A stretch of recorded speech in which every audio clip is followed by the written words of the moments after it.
The whole concept of this meeting is to get the patients together, and we do have meetings for the doctors very often where we share our latest technology, latest medicines, and all those things. But at the same time, this aspect of patient care is neglected on in many times in India. That's what I felt, and we started. We planned this meeting with an intention to make it as an annual affair. This is a first of its kind meeting, first time happening this year.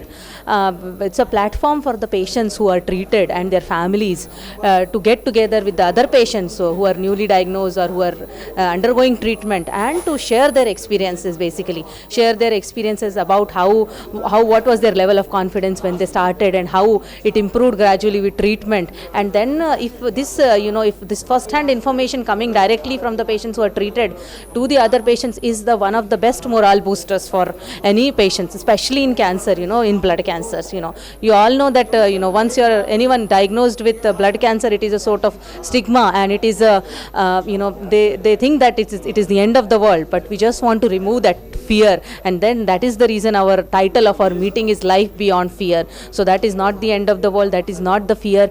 Whatever it is, you should not have denial. You need to face it, you have to accept the challenge, you have to continue treatment, because everything is possible. As I showed the data, there is excellent results. It is the things are changing rapidly in the field of blood cancers.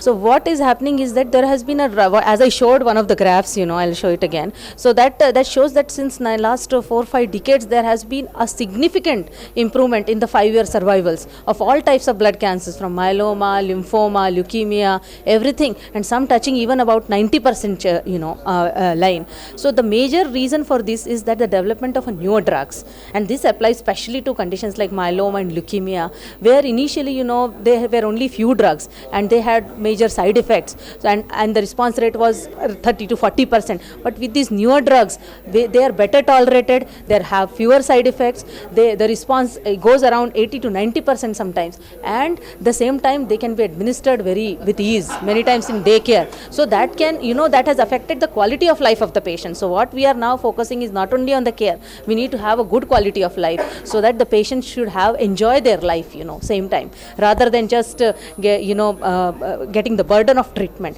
So all these things, with the development of these new techniques and new drugs, as well as the targeted treatment are the most upcoming things, where they target a particular cancer cell and they spare all the other cells in the body. So this is very important. So that's what, I presented the data, the WHO data, which is a Globocon 2012 they collected. So there are fresh cases, 32,000 patients of leukemia and 23,000 patients of lymphoma that year.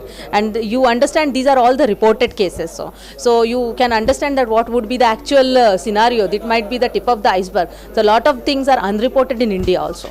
So there's a huge burden. There's a huge medical and economic burden on the society as with these cancers. But we have a lot of drugs available. Some of them, generic drugs, very good, effective at a lower cost, which can be. The only thing is lack of awareness in public and patients, and the lack of knowledge to seek a proper help. Because if what many times they just wander here and there, they take alternative treatments without knowing that what is the best thing for them, and a positive attitude amongst themselves and the positive attitude towards doctor. That is what is required. This was India. According to the world, there are the top 10 cancers. In the top 10 cancers, leukemia and lymphoma are there. So leukemia and lymphoma are there in the top 10 cancers. These are, and the difference is that the blood cancers is the nowadays it is getting more and more specialized, the treatment. Previously there was not much known about the specialty of hematology, because hematology deals with predominantly blood related disorders and blood cancers. So whatever it is a subspecialty again in the oncology. This is hemato-oncology. And with the development of stem cell transplants, newer techniques in stem cell transplants are coming.